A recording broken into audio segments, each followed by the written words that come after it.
వైఎస్ఆర్సీపీ అభ్యర్థులు మండు టెండన్ సైతం లెక్క చేయకుండా ప్రచారాన్ని నిర్వహిస్తున్నారు. ప్రస్తుతం మన విశాఖ తూర్పు నియోజకవర్గంలోనూ వైఎస్ఆర్సీపీ ఎమ్మెల్యే అభ్యర్థి ఎంవీవీ సత్యనారాయణ విస్తృతంగా ప్రచారం చేస్తున్నారు. ప్రతి గడపకు వెళ్లి వైఎస్ఆర్సీపీ ప్రభుత్వ హయాంలో ఎలాంటి లబ్ధి చేకూరిందనే విషయాన్ని ఆయన వివరిస్తున్నారు. ఆయన చేస్తున్న ప్రచారానికి ప్రజల నుండి ఎటువంటి స్పందన లభిస్తుందనే విషయాలు మనతో మాట్లాడడానికి ఎంవీవీ సత్యనారాయణ సార్ చెప్పండి సార్.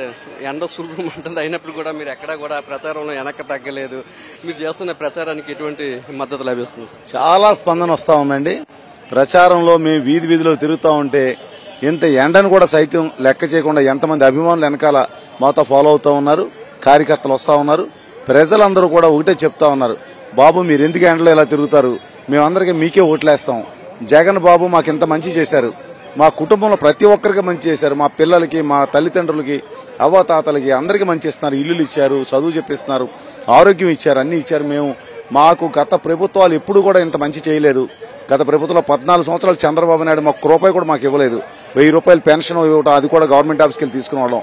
ఇంకేమీ మాకు ఇవ్వలేదు. ఈయన వచ్చి బాబు వచ్చిన తర్వాత అన్నీ మాకు వస్తా ఉన్నాయి, మేము ఈయనకే ఓట్లేస్తాం, మీరు ఎందుకు బాబు ఎండలో తిరుగుతారని చెప్పేసి మమ్మల్ని వాళ్ళు అడుగుతూ ఉంటే చాలా ఆనందంగా ఉంది. అందరూ చాలా సంతోషంగా ఉన్నారు, చాలా సంతోషంగా రిసీవ్ చేసుకుంటా ఉన్నారు మమ్మల్ని. ఎవరు ఒక చిన్న ఇబ్బంది కూడా కలగకుండా ప్రతి ఒక్కరు మేము చాలా సంతోషంగా ఉన్నామని చెప్తా ఉన్నారు. జగన్మోహన్ రెడ్డి గారు మాకు ముఖ్యమంత్రి కావాలని చెప్తా ఉన్నారు. ప్రత్యేకంగా మా తూర్పు నియోజకవర్గంలో మా కార్పొరేటర్స్ కానీ మా మేయర్ గారు కానీ చాలా అభివృద్ధి చేశారు. ఇక్కడ రోడ్లు కానీ కాలువలు కానీ డ్రైన్స్ కానీ ప్రత్యేకించి అరిలో ప్రాంతం వేళ తిరుగుతా ఉన్నాం. అరిలో ప్రాంతం అంతా ఒక కొత్త సిటీ లాగా డెవలప్ చేశారు, కొత్త న్యూ సిటీ. రోడ్లు కానీ అవి కానీ ఇవాళ అరిలో చూస్తే గతంలో ఎలలేకపోయేవాళ్ళం, అటువంటిది ఈరోజు చూస్తే ఒక టౌన్ కంటే చాలా అద్భుతంగా ఉంది ఈరోజు అరిలో ప్రాంతం. ఇంత మంచిగా చేసినందుకు ప్రజలందరూ కూడా చాలా సంతోషంగా ఉన్నారు. తాగునీటి సమస్య లేదు, కరెంటు పవర్ కట్స్ లేవు, శానిటేషన్ ఇబ్బంది లేదు, లాండ్ ఆర్డర్ ప్రాబ్లం లేదు, ఆకతాయిలు ఏమి ఆగడాలు లేవు. ఇంత మంచిగా ప్రభుత్వం పరిపాలన ఉంది మాకని చెప్తా ఉంటే చాలా సంతోషంగా ఉంది. ఇవాళ విశాఖపట్నం కూడా రాబోయే ఎన్నికల్లో మన జగన్మోహన్ రెడ్డి గారు ఎక్కడి నుంచే ప్రమాణ స్వీకారం చేస్తామని చెప్పారు. దాన్ని కూడా ప్రజలు చాలా సంతోషంగా వాళ్ళు రిసీవ్ చేసుకున్నారు. అందరూ చాలా బాగుంటుందని తెలియజేస్తున్నాం. మేనిఫెస్టో ప్రకటించిన తర్వాత ప్రజలు ఎటువంటి స్పందన లభిస్తుంది? బేసిక్గా మేనిఫెస్టో ప్రకటించిన తర్వాత ప్రజలు ఏదైతే జగన్మోహన్ రెడ్డి గారు ఇచ్చారో అది మాకు ఇస్తే చాలు. మాకు కొత్తగా చంద్రబాబు నాయుడు ఏదో ఇచ్చిన 6 భరోసాలు గ్యారంటీలు అనేది ఎవడో నమ్మే పరిస్థితులు లేరు. ఎందుకంటే గత 2014లో 680 పేజీల మేనిఫెస్టో ఇచ్చాడు, ఒక్కడే నెరవేర్చలేదు. ప్రతి ఇంటికి ఉద్యోగం అన్నాడు, 2000 నిరుద్యోగ వృత్తి అన్నాడు, చేయలేదు. ఇంటికి ఆడపిల్ల పుడితే 25,000 అన్నాడు, చేయలేదు. ప్రతి వాడికి 3 సెంట్లు భూమి ఇస్తా అన్నాడు, చేయలేదు. ఇలా ఏది డ్వాక్రా మహిళ రుణాలు అన్నాడు, చేయలేదు. రైతు రుణమాఫీ అన్నాడు, చేయలేదు. బంగారం తాకట్టు విడిపిస్తా అన్నాడు, చేయలేదు. ఏది ఒక్కడు కూడా అమలు చేయకుండా ఉన్న అది చింపేసి బొట్లో పాడేసిన వ్యక్తి చంద్రబాబు నాయుడు. అంతే జగన్మోహన్ రెడ్డి గారు 99% హామీలు నెరవేర్చిన వ్యక్తి జగన్మోహన్ రెడ్డి గారు. ఈరోజు ఏ మేనిఫెస్టో ఇచ్చారో జగన్మోహన్ రెడ్డి గారు అది అమలు చేస్తారని ప్రజలకు నమ్మకం ఉంది.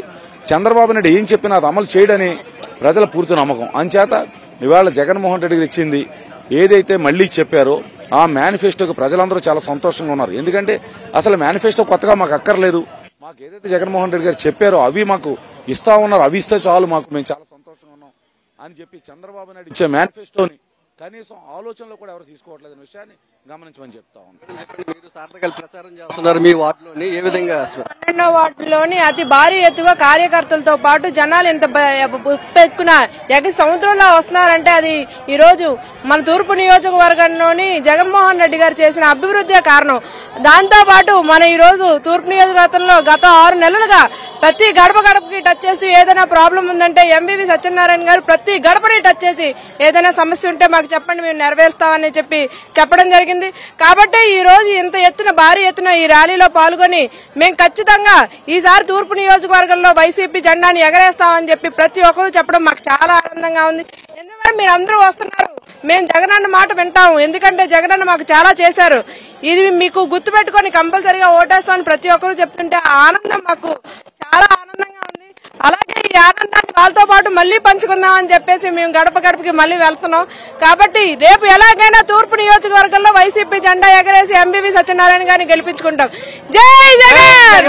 గతంలో ఎన్నడూ లేని విధంగా విశాఖ తూర్పు నియోజకవర్గంలో పెద్ద ఎత్తున అభివృద్ధి సంక్షేమ కార్యక్రమాలు జరిగాయని, ఖచ్చితంగా ఈసారి విశాఖ తూర్పు నియోజకవర్గంలో వైఎస్ఆర్సీపీ జెండాను ఎగరవేస్తామని ఇటు ఎంవీవీ సత్యనారాయణ గారిని మిగతా నేతలు గాని చెప్తున్నారు. సీఎం వైఎస్ జగన్మోహన్ రెడ్డి పెట్టిన మేనిఫెస్టోని ప్రజలందరూ వస్తున్నారు. చంద్రబాబు నాయుడు ప్రవేశపెట్టే మేనిఫెస్టోని ప్రజలు ఎవరూ నమ్మరని కూడా చెప్తున్నారు. కెమెరామెన్ సత్యతో నాయుడు, విశాఖ తూర్పు నియోజకవర్గం నుంచి.